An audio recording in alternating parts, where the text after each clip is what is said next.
Since the beginning of time, bees have been buzzing. From ancient China, Greece, Egypt, to the Roman Empire, bees' honey was liquid gold, used as both food and medicine. Considered messengers of the gods and goddesses, bees were held in the highest regard. But somewhere along the way, fear of bees was instilled. We no longer see them as the magical creatures they are. Lost education around bees combined with media turning them into monsters, bringing terror.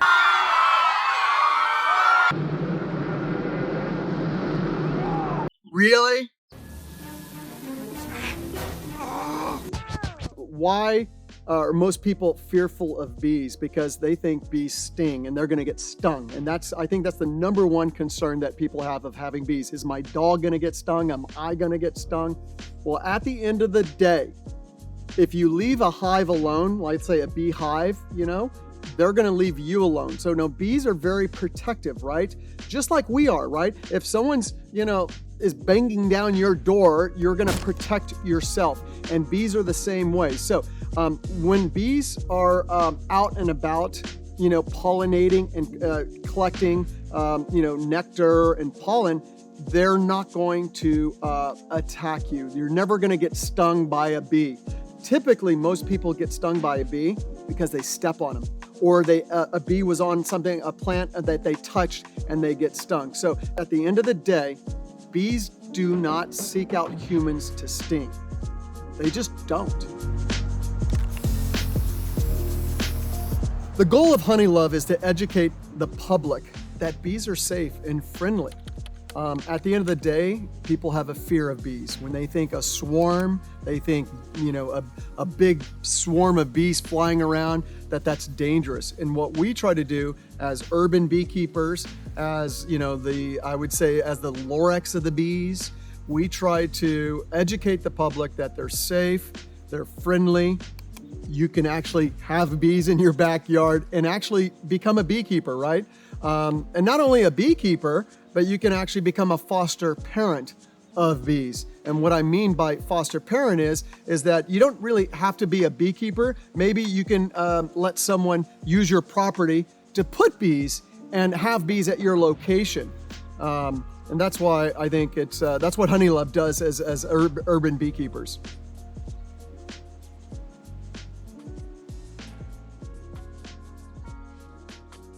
Growing up as a kid in Houston, Texas, my dad was a beekeeper, and that's how I got into beekeeping.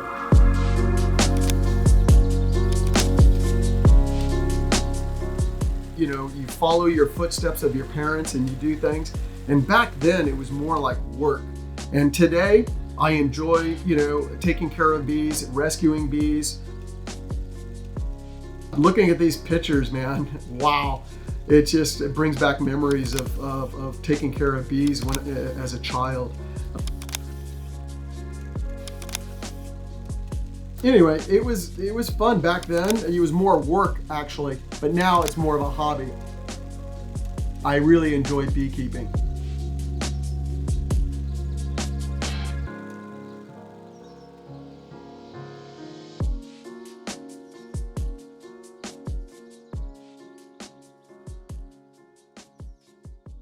So I have a great story to tell, and this is with regards to how smart the bees are. And this story is out of a scientist out in Australia.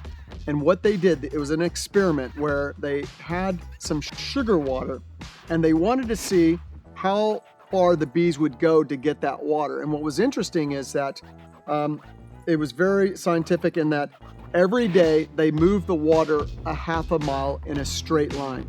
Okay, so again, half a mile, a straight line. So they start off at a half a mile. The bees, the scouts would go out and find the sugar water. They'd go back and tell their friends, hey guys, there's some sugar water over here. And the bees would find it. Then the next day or that night, they would go to a new location, straight line again, half a mile away, put the sugar water. And the bees, eventually found it, went back, told their friends, and then they found it back and forth. Well, that went on till about, 2 miles, 2.5 miles. 3 miles. And what happened is one of the volunteers that were doing the study, their car broke down. And the professor said, don't worry about it. I'll go out there to the next spot the next morning and put the sugar water out. Well, guess what? The next morning when the professor was taking out the sugar water to the new location, to the new 3.5 mile spot, guess who was there waiting for him? The bees. So it just goes to show you how smart and how they can calculate distance and letting their friends know where the sugar water is going to be. So why are bees important? Bees are important because they pollinate 1 in 3 pieces of food we eat. So if you've ever seen a grocery store produce department, just remove 1/3 of it.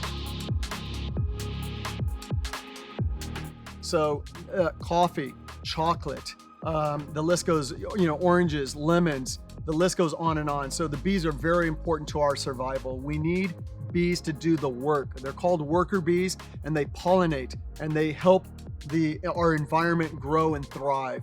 So that's why we need bees.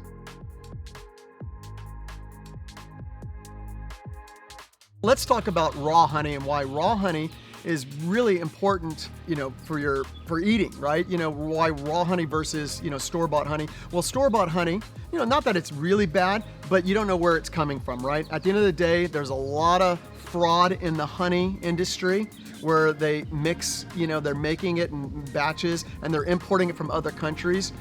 We don't need to do that.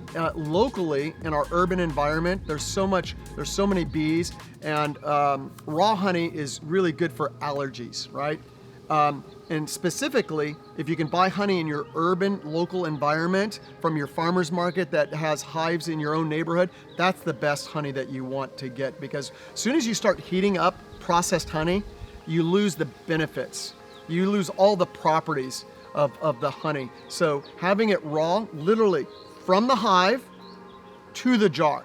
And what I mean by that is you take it out of the hive, you cut it out of the frame, you can crush and strain it, and you filter it and take the wax out, and you're left with just the honey. And that's the best of the best.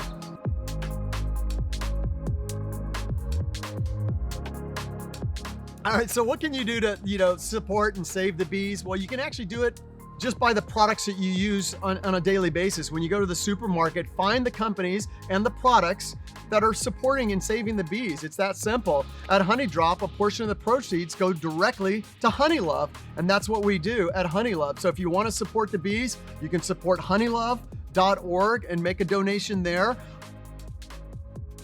Best advice I have is find a bee buddy or a bee group or a bee club.